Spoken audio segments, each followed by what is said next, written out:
Audible Link presents The Girl with the Dragon Tattoo and Philosophy. Everything is Fire. Edited by Eric Bronson.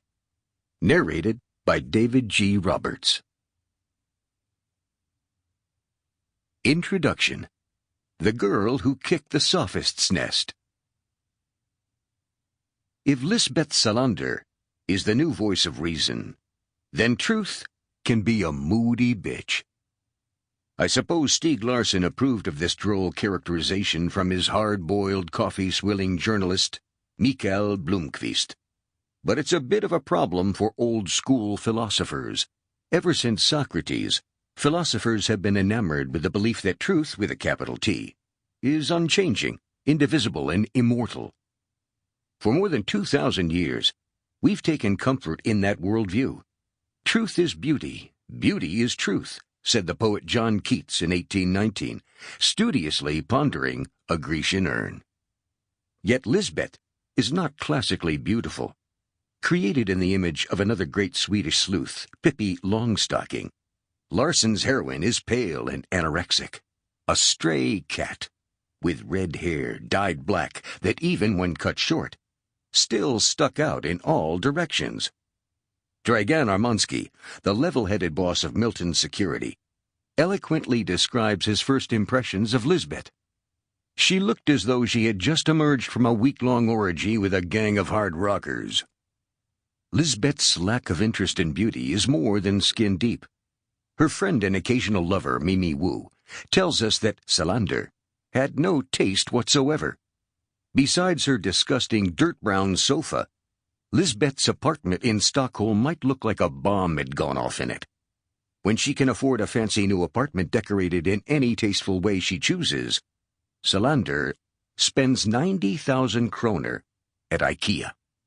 At least she pays to have the furniture assembled at home. Who knew you could do that?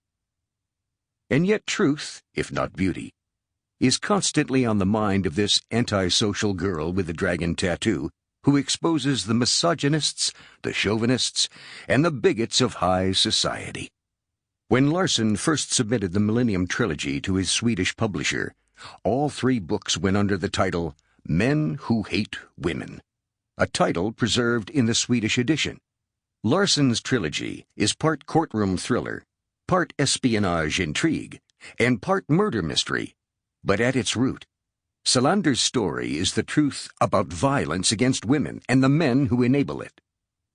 Despite its universal appeal, Larsson's tale is a distinctly Swedish story, with Stockholm at the center. Salander and Blomkvist may battle neo-Nazis in the freezing snow of Hedby, or snuggle up to Elvis music in Blomkvist's rustic cabin in Sandham, but Larsson's characters always come back to Stockholm. That's why the Stockholm City Museum gives Millennium tours to Larsson fans, pointing out apartments and coffee houses described in the books.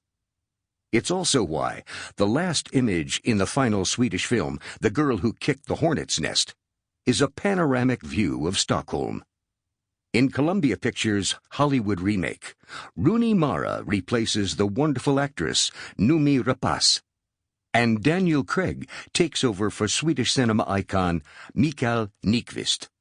But director David Fincher understood that for the story to work, it needed to be filmed in Stockholm. Like Lisbeth in Stockholm, Socrates saw himself as a gadfly in Athens, an annoying pest who forced the city sophists to look deeper into their own hypocrisies. Before Lisbeth, it was Socrates who was brought to trial and pre-convicted in the court of public opinion. "I have incurred a great deal of bitter hostility," he complained, "and this is what will bring about my destruction." Salander puts it differently. "Every time I turn around," she says in The Girl Who Played with Fire, "there's some fucking pile of shit with a beer belly in my way acting tough." In the audiobook you're listening to, the Athens of Socrates and the Stockholm of Salander come together. We realize that you may not have studied philosophy, and that you may not have a kooky Uncle Gustav who spins wise, moralistic tales on Walpurgis night. Bummer for you. So, to that end, we've assembled a team of philosophers from the United States, Canada, England, France, and Sample complete. Ready to continue?